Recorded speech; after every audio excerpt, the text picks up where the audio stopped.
আসছে বছরে প্রায় 1,27,000 মুসল্লি পবিত্র হজ পালন করবেন।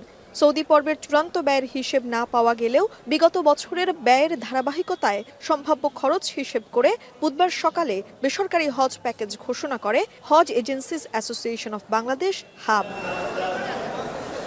বেসরকারি ব্যবস্থাপনায় বিশেষ হজ প্যাকেজের ব্যয় হবে 7,91,060 টাকা, যা গেল বছর ছিল 7,50,000 টাকা। বাড়তি খরচ হবে প্রায় 41,000 টাকা। সাধারণ হজ প্যাকেজের ব্যয় ধরা হয়েছে 5,95,580 টাকা, আগের বারের তুলনায় যা 45,000 টাকার বেশি। এছাড়া গতবারের চেয়ে 3,500 টাকা বাড়িয়ে সাশ্রয়ী প্যাকেজের মূল্য ধরা হয়েছে 5,13,545 টাকা। হাব জানায়, প্রতি প্যাকেজেই প্রশিক্ষণ, আবাসন, খাবার ও কোরবানির খরচ যুক্ত করা হয়েছে।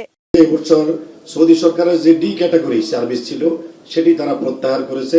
আমাদেরকে সি ক্যাটাগরি সার্ভিস নিতে হবে, যার কারণে সৌদি পর্বের খরচ অনেক গুণ বেড়েছে। এখন টোটাল মূল্য হিসাব করতে গেলে আপনাকে এই হজ প্যাকেজ মূল্য বেড়েছে, কিন্তু আগের তুলনা যদি আমরা করি এই হজ প্যাকেজের মূল্য কমেছে।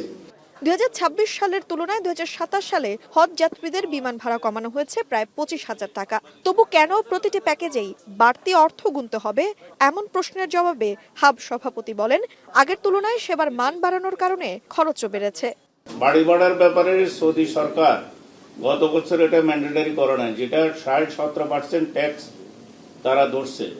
সেই বাড়ি ভাড়ার উপরে যদি 17.5% আমরা ট্যাক্স দিতে হয়, তাহলে সে আমাদের এটা দামটা বেড়ে যায়, কিন্তু গত বছর এটা ম্যান্ডেটরি ছিল না। ঘোষিত 3টি প্যাকেজ ছাড়াও হজ এজেন্সিগুলো নিজেদের মতো করে আরও একটি প্যাকেজ ঘোষণা করতে পারবে। এদিকে ধর্ম মন্ত্রণালয়ের নির্ধারিত সরকারি ব্যবস্থাপনায় আগামী বছরে পবিত্র হজ পালনে খরচ হবে ন্যূনতম 5,05,648 টাকা এবং সর্বোচ্চ 6,15,263 টাকা।